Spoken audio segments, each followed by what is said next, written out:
Padre nuestro que estás en los cielos, apaciento tus ovejas, Señor, que sea con tus sagradas escrituras, para que crezcan, para que sean perfectos en toda buena obra. Señor, te ruego que alimentes a tu rebaño y que me uses a mí como un instrumento de amor en tus manos. Señor, bendice este momento, te lo entrego, y que esta palabra sea usada por ti en el corazón de tus hijos. En el nombre de Cristo Jesús. Amén. Gloria a Dios. Hoy estreno aquí este láser que me ha regalado mi hermano. Adiós a mi vara. Estoy contento porque cada día mejor, gracias a mi Gerardo que siempre me está llevando a niveles de tecnología.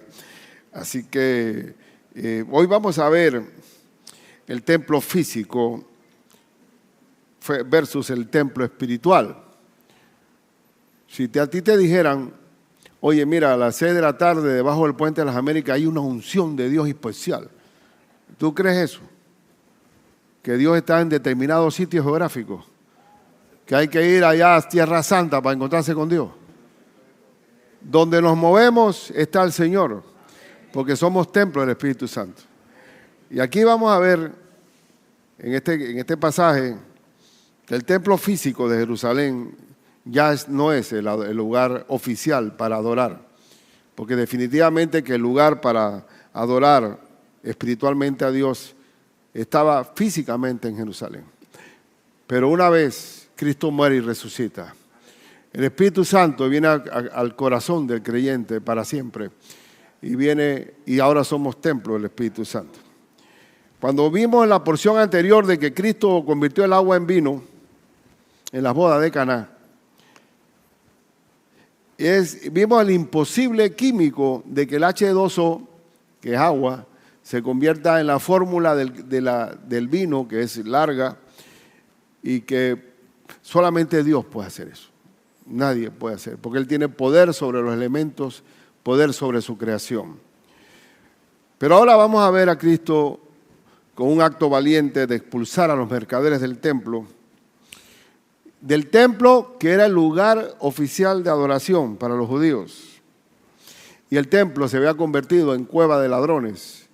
Ese templo de allá de Jerusalén, pero eso puede ocurrir también en nuestros tiempos, en que la iglesia de Cristo se convierta en cueva de ladrones también, o en casa de mercado, y convertir las almas de Dios en mercaderías. Puede ocurrir. Y es algo que siempre va a estar vigente, porque el pecado de la avaricia es la raíz de todos los males. Entonces, el templo, aquí lo que vamos a expresar es que el templo físico versus el templo espiritual del Señor, que es el corazón del hombre, que ha recibido a Cristo en su corazón. Entonces, en primer lugar, lo que destruyó el templo físico de Jerusalén era ya el pecado de la avaricia. Esa religión judía que se había vuelto con el amor al dinero, que estaba su mirada en la bolsa, fue la que dañó toda esa religión judía que quedó una religión muerta. Sepulcros blanqueados, dijo el Señor. Generación de víboras. Esa religión judía se había desapegado a las cosas de Dios y había inclusive cambiado los mandamientos de Dios por mandamientos de hombres. Y cuando Cristo viene, hace esta limpia que debe ser una enseñanza para nosotros. Estaba cerca la Pascua de los judíos. Y ustedes saben bien que la Pascua, ¿a qué se refiere? La Pascua era la fiesta de celebración que el Señor estableció perpetuamente a Jerusalén para que recordara la muerte de los primogénitos de egipcios, pero que el ángel de Jehová, Pascua significa cuando el ángel pasó por encima de las casas hebreas.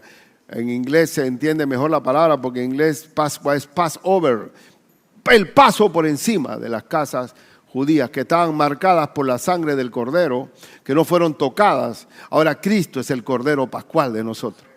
Y a Cristo, la sangre de Él nos evita que quedemos en el infierno, en la condenación eterna, y que el Señor hace morada en nosotros. Ahora Él está cerca de la Pascua y Él va a morir y ser crucificado en la fiesta de la Pascua. Dice, y subió Jesús a Jerusalén y halló en el templo a los que vendían bueyes, halló en el templo a los que vendían bueyes, ovejas y palomas. Los bueyes, las ovejas y las palomas representaban las almas de los hombres, representaban el animal inocente que va a morir por el culpable. Y dice, y a los cambistas allí sentados. Todo creyente, todo judío profesante tenía que llevar un animal que representaba la expiación de sus pecados personales. Y el sacerdote mataba ese animal. Pero ¿qué ocurre? Los animales se vendían en el templo. Eran los que estaban kosher, los que estaban limpios según ellos. Daban una certificación. Bueno, ese animal que traíste, ese no sirve. Este sirve. Este sí está kosher. Este sí es el sacrificio. Este traía un buen animal y le daban uno malo, tuerto o cojo, y ese es el que sacrificaban, porque hacían negocio. Y a veces traías plata de otros lugares y había casa de cambio en el mismo templo. El templo era un mercado persa, era un mercado donde había plata de por medio, porque se estaban negociando los bueyes, las palomas y las ovejas del Señor, convirtiendo el templo en una cueva de ladrones, en una cueva de mercado. Y haciendo, dice la Escritura, y haciendo un azote de cuerdas, Cristo agarra y convierte en las cuerdas en un látigo para echar fuera, y echó fuera del templo a todos esos mercaderes, y las ovejas y los bueyes también. Y esparció las monedas de los campistas, y volcó las mesas. Un acto verdaderamente del temor de Dios, del celo de Dios. Del celo de Dios. Y dijo a los que vendían palomas, quitad de aquí esto, y no hagáis de la casa de mi padre casa de mercado. Casa de mercado. Esta iglesia, o este templo, o esta, y es que ya no podemos. La iglesia somos nosotros. Donde nosotros nos movamos, la iglesia se mueve. Porque la iglesia son cada creyente santo que tiene el Espíritu Santo en su corazón. Así que al decir que somos la iglesia, que esta es la iglesia, estamos equivocados. Porque la iglesia se puede reunir debajo de un árbol de mango, a la orilla de un río, a la orilla de la playa. Porque donde nos movemos se mueve la iglesia. Tampoco podemos decir que es el templo, porque ahora el templo somos nosotros mismos. Entonces, pero sin embargo, esta iglesia, este edificio está consagrado para adorar a Dios. Si nosotros venimos a la iglesia y lo que resulta es que estamos chateando, o estamos distraídos, o nuestro corazón está fuera de la iglesia, eso es una hipocresía total. Porque no vienes a lo que vienes. ¿Cuál es la razón de ser de venir? Adorar a Dios. Si tú estás chateando en la propia iglesia, estás haciendo piedra de tropieza para aquel que te está viendo. Estás contaminando, mejor quédate en la casa. ¿Por qué? Porque, como dice aquí, la casa es una casa de oración. Y lo digo porque una vez yo cometí un error. Yo creo que lo he dicho, pero vale la pena decirlo de nuevo. Que hubo un tiempo, como esta iglesia es una iglesia multicultural, hermanos que hacían dulce, que hacían empanadas, y lógicamente que son hermanos que están recién llegados a Panamá, están buscando clientes para moverse y tienen toda la razón. Entonces yo le di chance a que trajeran algunos sus cosas y se me fue amontonando los mercaderes en el templo. Y resulta que tenía gente abajo y esto era un... ¿Y qué pasaba? Eso se fue desplazando el asunto, que yo hubiera quedado bueno, esto ya es un negocio total. Y yo le dije, hermano, lo siento, pero no puede ser. Tenemos que respetar la casa de oración. venimos a lo que venimos. El propósito de este edificio es venir a adorar al Señor. Y se va corrompiendo todo. Y así, hay negocios, donde hay gente, hay mercado. Y la iglesia del Señor a nivel mundial es un gran mercado. Un bestseller, cualquier cosa que se haga en un mercado tan grande, hay negocio. Así que siempre nosotros tenemos que luchar para evitar que el pecado de la avaricia esté fuera de la iglesia. Que nadie ponga la mirada en la bolsa. Y dice, quítate esto de aquí y no hagáis de la casa de mi padre casa de mercado. Entonces acordaron sus discípulos que está escrito, el celo de tu casa me consume. ¿Y el celo cuál es? El celo es la pasión por las cosas de Dios. El celo es el que las cosas de Dios son primero que todo. Amarás al Señor tu Dios con todo tu corazón, con toda tu alma, con toda tu mente, con todas tus fuerzas. Dios es prioridad, alfa y omega. Entonces, el celo de tu casa me consume. Venimos, si vamos a cantarle canciones al Señor, es al Señor. No estamos en rivalidades. A veces ocurre, y Pancho me lo puede atestiguar, que cuando hay uno de los conflictos más grandes que se dan en las iglesias, son los conflictos del ministerio de adoración. Con la música, con los vocalistas, se va formando porque el diablo no quiere que se adoremos en espíritu y en verdad. Entonces, tenemos que saber cuál es nuestro propósito. ¿Hacia dónde va dirigida la adoración? Al Señor. No para complacernos. Ay, no, yo siento que esta música no me llena. Falta como más fuego. Echarle más fuego a este asunto. Oye, está con muerto. Porque o sea, yo tengo que mover tus pies, pues. Para poder que tú te sientas que estás en el cielo. En el tercer cielo. Y que si yo no salto, entonces no estamos en fuego. Entonces, queremos, entonces, ¿hacia quién estamos dirigiendo la adoración? Al Señor, al Señor. Entonces, el celo de tu casa me consume, porque no venimos a un entretenimiento, venimos al Señor. Y a veces quedamos como los soldados romanos que se burlaron haciéndole venias a Cristo. ¿Se acuerdan? Cuando le pusieron el vestido púrpura. ¡Oh, salve Rey de los judíos! Era una adoración falsa. Entonces, el Dios quiere y busca adoradores que le adoren en espíritu y en verdad. Pero entonces este templo se había convertido en mercado. Y en Marcos, leamos, bueno, aquí está una ilustración, voy a usar mi punta para ver. Oh, ay, si funciona bien, qué bueno. Las ovejas, las palomas, falta el buey, no ocupa, aquí está el buey, está completo el cuadro. Gloria a Dios. Y entonces el Señor dijo, aquí no van a hacer negocio con nosotros. Y no hay cosa más repugnante que hacer negocio de las cosas del Señor. Es repugnante totalmente.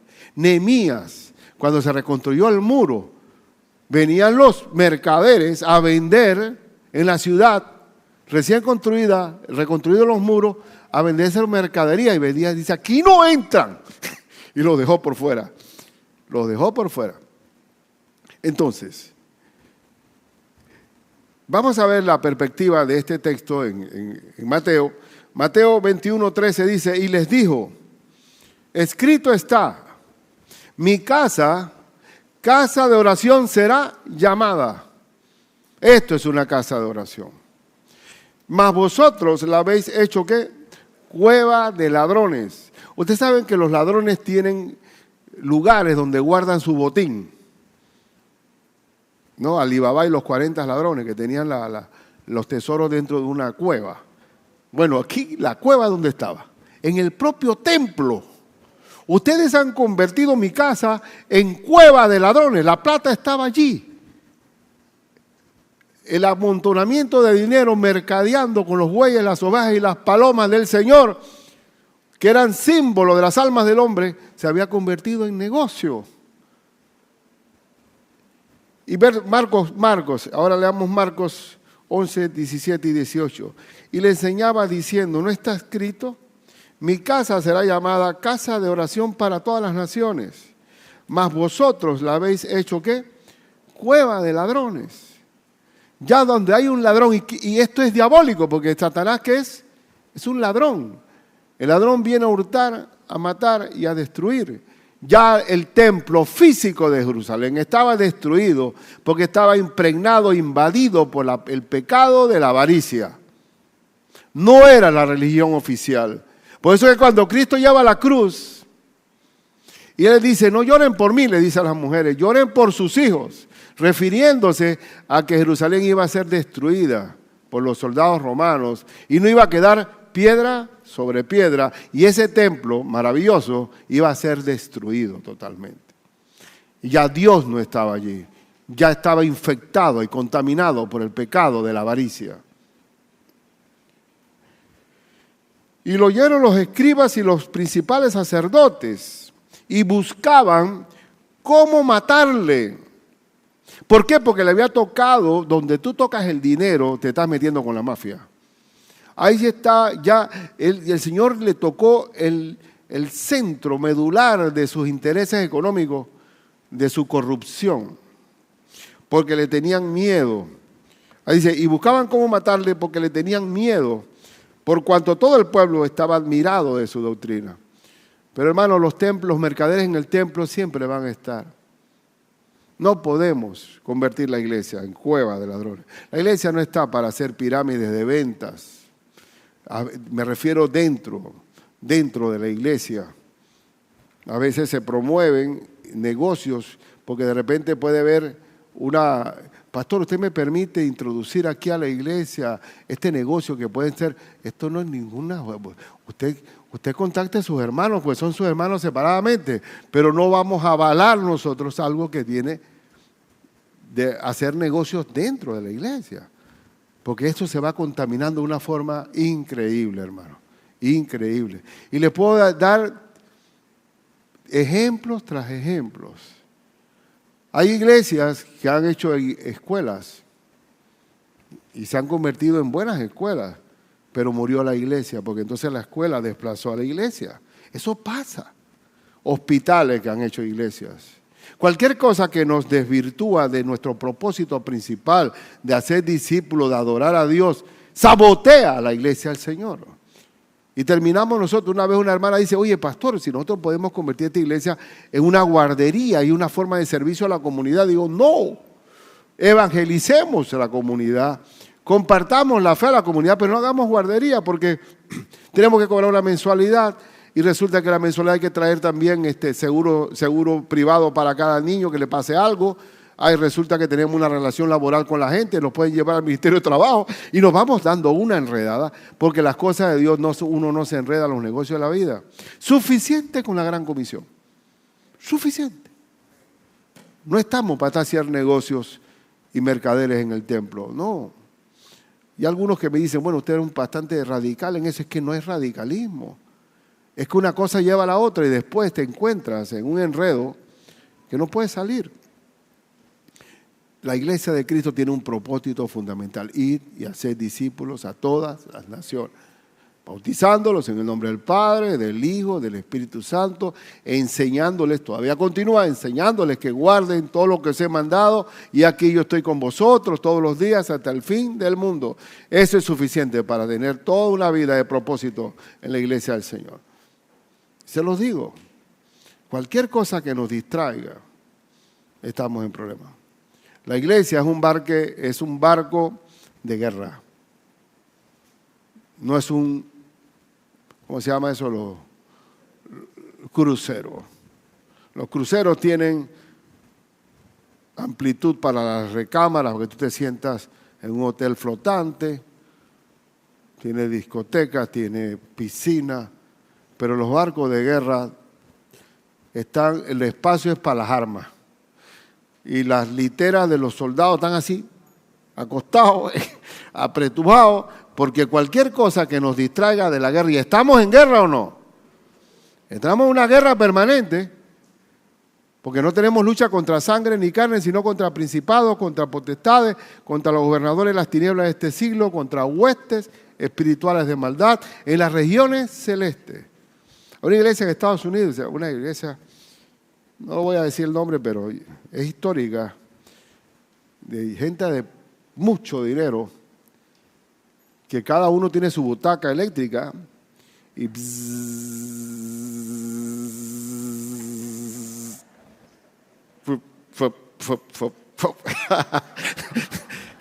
digo, y salen ahí a jugar golf.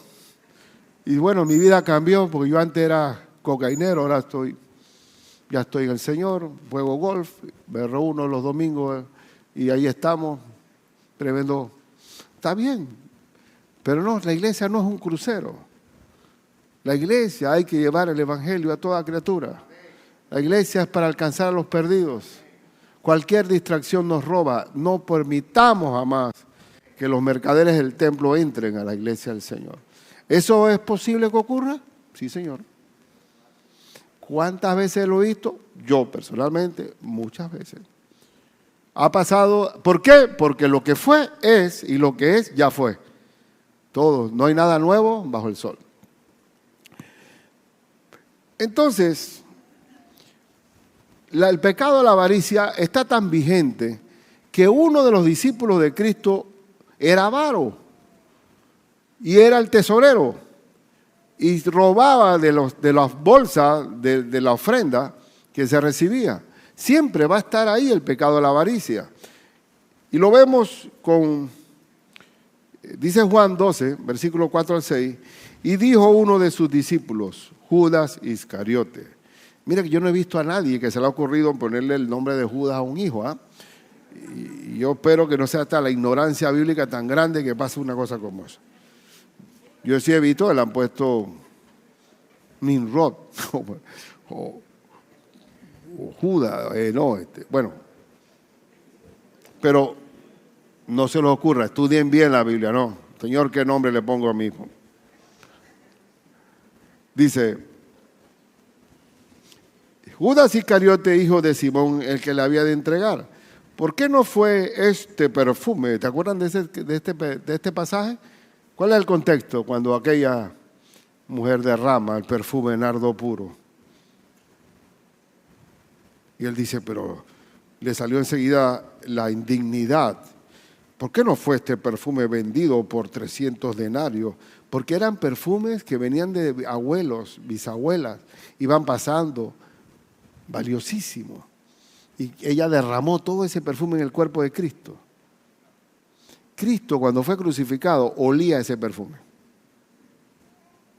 Se lo derramó enteramente. Y él lo dijo, este perfume, esto que ella hizo, es una preparación para mi sepultura. Así que Cristo ya estaba ungido su cuerpo. Dice, y dado a los pobres, el populismo ese. El populismo de que los pobres, sí, acuérdate de los pobres, pero resulta que los primeros vividores son los populistas, de que todos usan al pobre como pretexto para ellos enriquecerse. Eso pasa desde siempre. Pero dijo esto no porque se cuidara de los pobres, sino porque era ¿qué? Ladrón. Y teniendo la bolsa, sustraía de lo que se echaba en ella. ¿Está vigente el pecado de la avaricia en la iglesia? Sí. Sí, Señor. Sí, Señor. Está vigente el pecado de la avaricia. Está vigente el pecado de la avaricia. Y en estos tiempos de crisis de credibilidad mundial, en que nadie cree en nadie, tenemos que ser transparentes en nuestro testimonio. Que no venga a juzgarse el nombre de Cristo por nuestra conducta o por nuestra ostentación. Yo siempre pienso que el pastor tiene que tener una vida moderada, no ostentosa, porque la gente juzga por lo que ve y el mundo no juzga por fe, juzga por vista. Entonces ese pecado, la crisis del templo de Jerusalén físico ya estaba impregnado por el pecado de la avaricia. Y bueno, aquí dice el apóstol Pedro muy proféticamente, hablando de los tiempos de siempre y de nuestros tiempos. Dice así en 2 de Pedro 2, 1 al 3. Pero hubo también falsos profetas entre el pueblo, como habrá entre vosotros falsos maestros que introducirán encubiertamente herejías destructoras y aún negarán al Señor que los rescató, atrayendo sobre sí mismo destrucción repentina. Y muchos seguirán sus disoluciones, por causa de los cuales el camino de la verdad será blasfemado. El camino de la verdad será blasfemado y por avaricia.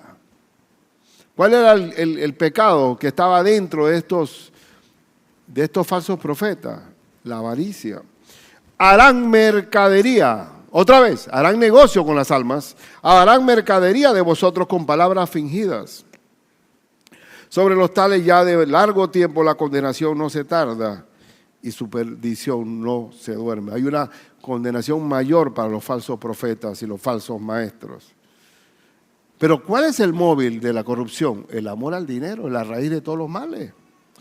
Así lo dice 1 Timoteo 6, 9 y 10. 1 Timoteo 6, 9 y 10 dice, porque los que quieren enriquecerse, hay mucha gente que quiere enriquecer, pero ya el solo querer enriquecerse, puedes caer en una trampa, caen en tentación y lazo, y en muchas codicias necias y dañosas. El pecado de la codicia y el pecado de la avaricia son hermanitas. Dice, que hunden a los hombres en destrucción y perdición. Una persona que quiere enriquecerse va a quedar destruida. Porque raíz, escuchen, porque raíz de todos los males es el amor al dinero, el cual codiciando algunos se extraviaron de la fe. Está hablando de creyentes que se extraviaron de la fe por el amor al dinero y fueron traspasados de muchos dolores. La raíz de todos los males, la droga, la venta de órganos, el tráfico de personas, todo tiene un fin. ¿Cuál es? El amor al dinero. Y la destrucción del templo del Señor se da a través del pecado de la avaricia. Que el Señor nos libre de convertir en negocio las cosas del Señor y a las almas del Señor. Porque si no le agarra un azote de cuerda y limpia su casa, Él mismo lo hace. Segundo, el verdadero templo de Dios es espiritual. No es físico, ya el templo de Jerusalén fue destruido. Proféticamente van a construir el tercer templo, proféticamente. Pero ese templo no tiene ningún valor. Y aquí se va a explicar. Y los judíos, estamos en Juan 2, 18 al 22. Y los judíos respondieron y le dijeron, ¿qué señal nos muestra ya que haces esto? ¿Quién te dio autoridad para sacar a todos los mercaderes del templo? ¿Quién eres tú para tener ese acto que has hecho? ¿Quién te respalda? ¿Quién te legitima? Y respondió Jesús y les dijo, destruid este templo y en 3 días lo levantaré. ¿Qué templo se está refiriendo a él? Al tercer día que Cristo resucita. De ahí en adelante, los que confiesan a Cristo son sellados con la presencia del Espíritu Santo y se convierten inmediatamente ¿qué? En templo del Espíritu de Dios. Destrúyalo y en 3 días lo reedifico, pero está hablando no de una reconstrucción veloz de un edificio como ese. Entonces ellos repostaron y dijeron luego los judíos, en 46 años fue edificado este templo. Imagínense la cantidad de tiempo, 46 años. Un templo con exquisiteces, con piedras escogidas, todo el material pulcro. Y tú en 3 días lo levantarás. Mas él hablaba del templo de su cuerpo. De su cuerpo. Por tanto, cuando resucitó de entre los muertos, sus discípulos se acordaron que había dicho esto y creyeron la Escritura y la palabra que Jesús había dicho. La palabra de Dios no está prisionera en un lugar geográfico, físico. Las mejores cartas, no las mejores porque todas son buenas. Gracias a Dios que Pablo quedó preso, porque si no, no hubiéramos tenido Efesios, Filipenses, Colosenses, 1 Timoteo, 2 Timoteo, Tito, cartas carcelarias. Pero estando preso Pablo, ¿la palabra de Dios estaba prisionera? No, porque el templo no se puede aprisionar. El templo del Señor es espiritual. Y se acuerdan en Tesalonicenses, que el apóstol, que no era una carta carcelaria, en Tesalonicenses el apóstol Pablo escribe: una y otra vez he querido iros a ver, pero hasta Satanás me ha estorbado. Gloria a Dios que lo estorbó Satanás. Si no, no hubiéramos tenido primera Tesalonicenses y segunda Tesalonicenses. ¿Cierto o no? Así que no hay forma de atajar la palabra de Dios ni el templo del Señor, porque donde nos movemos se mueve el templo. Somos la iglesia viviente, el reino espiritual de Dios. Y yo les digo, hermanos, que gloria a Dios. ¿Sabe lo que significa la grandeza de que el Espíritu Santo me ha convertido en su templo y que donde yo vaya va el Señor y que ahora mi cuerpo es presentado como un sacrificio vivo, santo, agradable a Dios, que es el culto racional que Dios recibe porque está dentro de mí? ¿Qué tan cerca está Dios de ti? Oh Señor, háblame, Padre. ¿Con quién me caso? Dime, háblame. Cierto, entre Josefa y María, ¿con quién? Y pasa por una iglesia católica y dice María: ya me hablaste, Señor. María. No, nosotros no buscamos señales externas. Dios está dentro de nosotros y nos habla. Cada vez que oramos, el Espíritu Santo que está en nosotros intercede por nosotros con gemidos indecibles, y Dios, que el Padre, que ve el Espíritu que está dentro de nosotros, nos contesta conforme. Porque el Espíritu inclusive pide conforme a la voluntad de Dios. Ni siquiera es algo propio de nosotros, porque dice que no sabemos ni orar como conviene. Por eso que el Señor usa su Espíritu para poder tener una comunicación del Espíritu con el Padre dentro de un cuerpo que es templo del Espíritu Santo. ¿Usted cree que si usted se mete en una cantina, el Espíritu Santo queda afuera? Se mete con usted ahí adentro. Estamos profanando el templo. Por eso que mi cuerpo, al ser templo del Espíritu Santo, debo huir de la fornicación, dice la Escritura. Vivid en el Espíritu. No satisfagáis los deseos de la carne, porque ya estamos. ¿Y eso es posible? Sí, porque tenemos el templo de Dios, el Espíritu Santo en nosotros. Dice 1 Corintios 6, 19 y 20. ¿O ignoráis que vuestro cuerpo es templo del Espíritu Santo? ¿Dónde radica el Espíritu Santo? En mi cuerpo. ¿El cual está dónde? En vosotros. ¿El Espíritu Santo dónde está? ¿Dónde está? En vosotros. El cual tenéis de Dios. ¿El Espíritu Santo viene de quién? De Dios, porque puede haber espíritus inmundos, pero el Espíritu Santo es de Dios. Y que no sois vuestros. Mi cuerpo pertenece al Señor, mi alma pertenece al Señor. ¿De quién será el carro entonces? Todo pertenece a Dios. Porque habéis sido comprados por precio. Glorificad pues a Dios en vuestro cuerpo y en vuestro espíritu, los cuales son de Dios. He sido comprado. ¿Cuál fue el precio para que? ¿Cómo fui comprado por Dios? Por el precio. ¿Cuál fue el precio? La sangre de nuestro Señor Jesucristo nos compró. Y por tanto, si el templo está en mí, debo glorificar, dar gloria a Dios a través de mi cuerpo, porque, pues, dice, a Dios en vuestro cuerpo y en vuestro espíritu, los cuales son de Dios. ¿Qué usted prefiere? ¿Tener a un Dios con usted o en usted? ¿Estarían los discípulos en una condición mejor que nosotros, viendo a Cristo personalmente o teniendo a Cristo en nosotros? ¿Cuál sería mejor? ¿Cuál sería mejor? Pregunto a ustedes. ¿Qué dijo Cristo? Os conviene que yo me vaya para que venga sobre vosotros el Espíritu Santo. Es más conveniente un Cristo espiritual en nosotros que un Cristo físico andando con nosotros. Maravilloso. Nunca Dios nos dejó huérfanos. Vendré a vosotros y habitaré en ustedes. No estamos huérfanos. Y basta tener una comunión con Dios. En las situaciones más difíciles que podemos ver, oramos y el Señor enseguida manifiesta su paz, su gozo, su presencia en nosotros.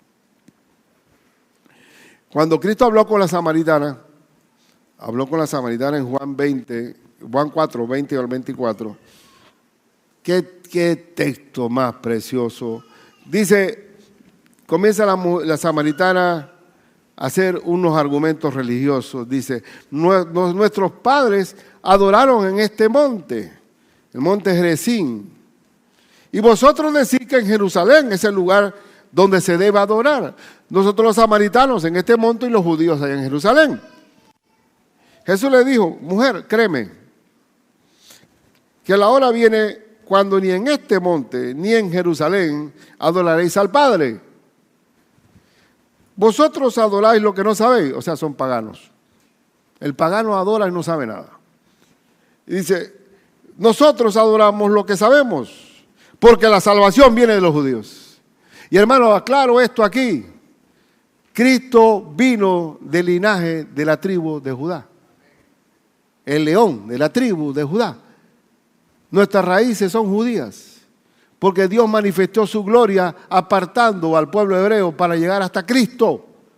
Y nosotros ahora somos espiritualmente parte de la familia del pueblo de Dios, por la sangre de Cristo. Tenemos la circuncisión espiritual del Señor. La salvación viene de los judíos. Nuestras raíces, puede ser que las ramas ya estén desgajadas, pero nuestras raíces son santas. Abraham, Moisés, Elías, Eliseo, todos.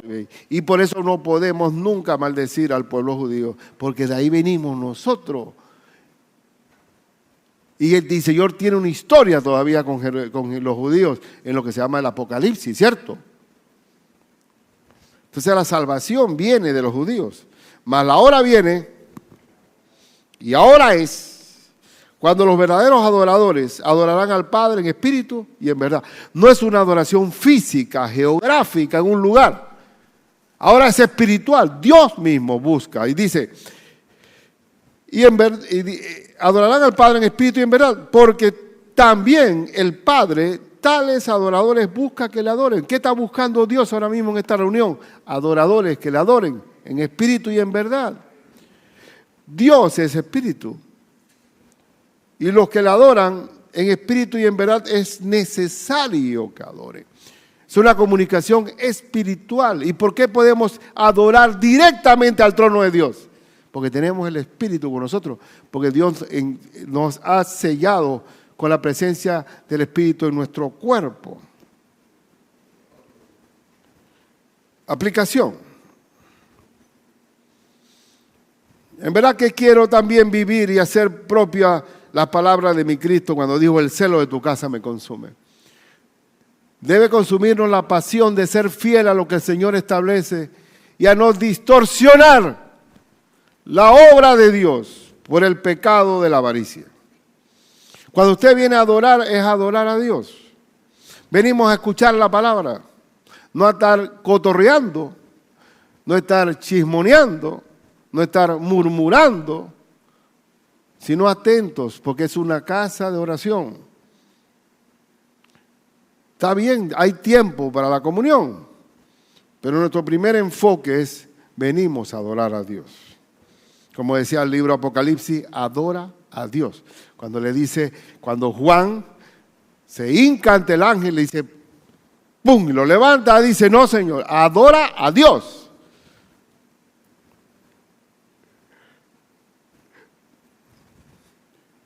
No, y reitero, no venimos a distraernos. Suficientes distracciones con el WhatsApp, con las redes sociales, que los pobres ya tienen un problema, un pecado de adicción. Un sufrimiento. Ellos van a algún lugar y lo primero pregunta, ¿hay señal? Porque si no hay señal, no existo. Dejé de existir. Como un campamento que estaba jugando ese juego del amigo secreto, muy bonito, ¿no? Se guardan seguros y que tú guardas la identidad del amigo. Entonces dice un hermanito, pero dice, oye, pero ¿cómo vamos a hacer si aquí no hay señal? Digo, no, agarras un papelito y escribes. Estamos viviendo tiempos de distracción. Entonces, traer la distracción a la iglesia es la negación no vista. No vengo a distraerme en el WhatsApp o en los negocios de la vida. Vengo a la casa de oración. Si nos traemos, somos unos hipócritas haciendo ver que hacemos, pero que no hacemos. Y también estamos dando un mal testimonio y somos de tropiezo a otros. Y bueno, otra vez, la iglesia del Señor no es una casa de mercado, no es para mercadear. Debemos ser sobrios. Sobrios. Nunca se me olvida a mis hermanas misioneras, Sara y Eder, que se nos ocurrió, dentro de las locuras que nos ocurren, recabar fondos para misiones vendiendo comida. Y eso era un asunto complicado, porque eso no es modelo divino, que el ofrendar es a través de vender comida en la iglesia, para recabar fondos para mandar afuera. La iglesia se sostiene por la ofrenda liberal de los santos. No recabando fondos, porque entonces ¿qué pasaba? Tú vendías, hey, hermana, pero yo compré una comida, pero mire la presa que me tocó. Y yo estoy viendo la presa del hermano y está más grande. Entonces, es que ese no es el modelo bíblico. El modelo bíblico es ofrendar liberalmente y el Señor nos va a dar los suficientes recursos, porque si la obra es de Dios, Dios sostiene su obra. No está vendiendo rifa ni nada de esas cosas.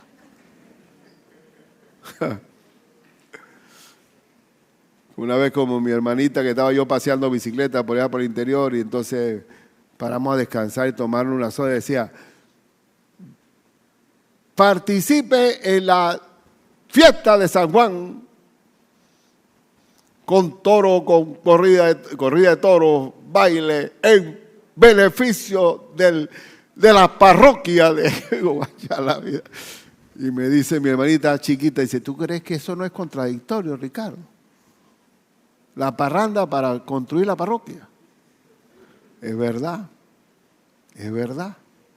La obra del Señor se sostiene sin mercadear las cosas. La iglesia no es mercado, de casa de mercado, no es para convertir las almas en negocio.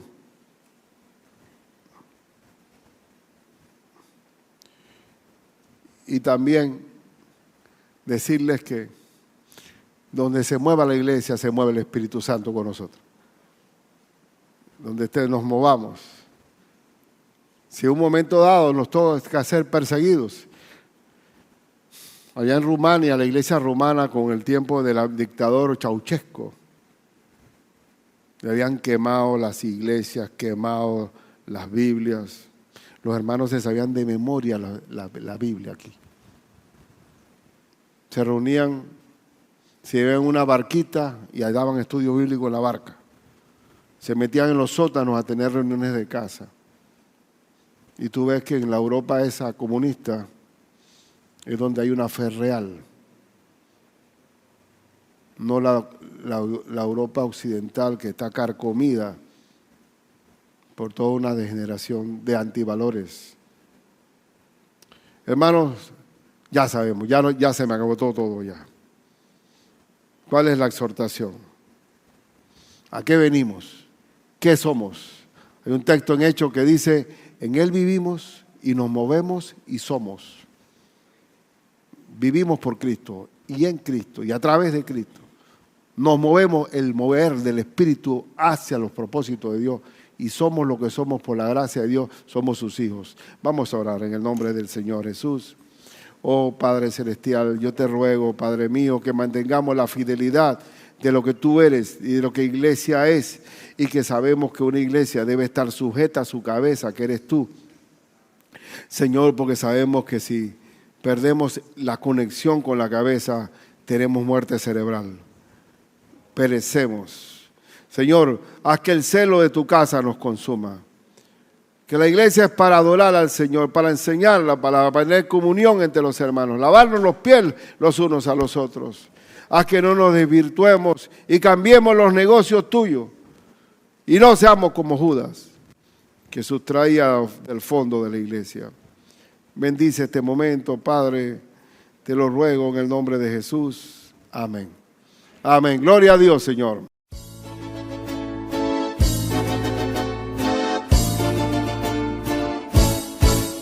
Adelante.